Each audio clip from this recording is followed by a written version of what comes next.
Ranking the top 5 point guards in the NBA. Honorable mention goes to guys like Jamal and Trae Young. Trae Young, he has an amazing season, but the only thing holding him back is the seeding in the Eastern Conference. He doesn't have a roster to help him compete and be able to go to the playoffs and compete.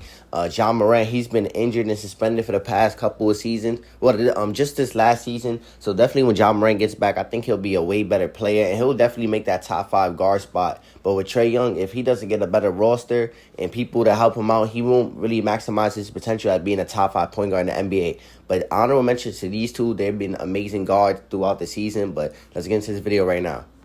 Coming up at number 5, I have Tyrese Halliburton. Tyrese Halliburton this season averaged 20 points, 10 assists. He shot 47% from the field and led his team to the Eastern Conference Finals. Now, Tyrese Halliburton might be one of the 5 best passers in the NBA today, just today. He's an amazing passer. He spreads the floor very well. He shoots the ball well. And he's one of the best playmakers in the game. Honestly, I think people sleep on Tyrese Halliburton. And he's just an amazing player, honestly. Even in the in-season tournament, he was showing people that he's a real superstar player and that he could perform like that. Now, I do think this year, a lot of, when he has his bad moments, is due to his injuries, because he did play a lot of games due to the 65-game mark. So he was playing through injury. But next season, I think he'll be fully healthy, and he'll be a top 5 point guard next season for sure. So Tyrese Halliburton at 5. At number 4, I have Jalen Brunson. Jalen Brunson, over the past 2 years, has been a phenomenal player. Some people even say he's a top 3 point guard. If he keeps up what he's been doing at this rate, I might have to put him over the person I have ahead of him at 3. But Jalen Brown, this season, the regular season, he averaged 28 points, almost 29, 6.7 assists, almost 7 assists, and shot 48% from the field. Then in the playoffs, he averaged 32 points and averaged 7 assists. He took a playoff jump. But in the playoffs, his team got injured, so that's why they fell short. But Jalen Brown, just as a player himself, he's been amazing the past 2 seasons. And like I said, if he keeps playing at this rate, I might have to put him as a top 3 point guard. But definitely Jalen Brown at 4 for right now.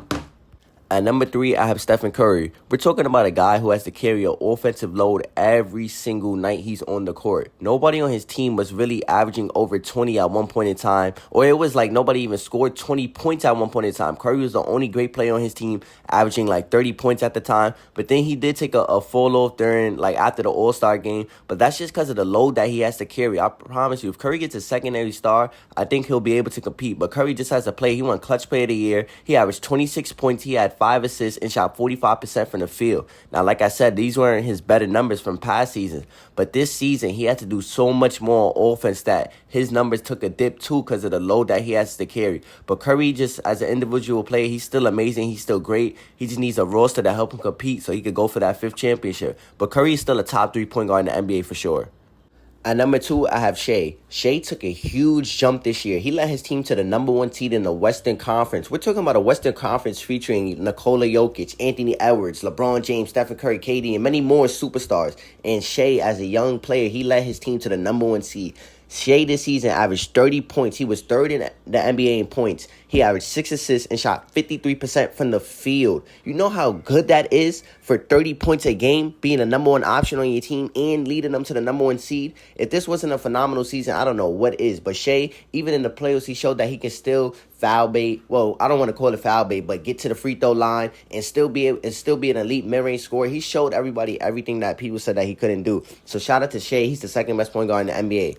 At number 1, we have Luka. Luka this season was just phenomenal. First off, we're going to start by talking about how he led his team to the NBA Finals. It was so unexpected. Nobody expected him to beat the Wolves. Nobody expected him to beat the number 1 seed OKC. Now, Luka fans, of course, they expected him to win, and Dallas fans, of course. But when we're really looking at it team by team, nobody really expected OKC or even Minnesota to lose. So that's just how it goes. But Luka this season, he averaged 33 points, 9 rebounds, and 9 assists and shot 48% from the field. This is an amazing player. I think he came top 3 in MVP voting. Many people say he should have won it, so I don't know. And even this season, some people are saying he's the best player in the NBA heading into next season, either him or Jokic. Now, I still lean towards Jokic, but Luka is definitely a great player. He could be the 2nd or 3rd best player in the NBA. But for point guards, he's definitely number 1.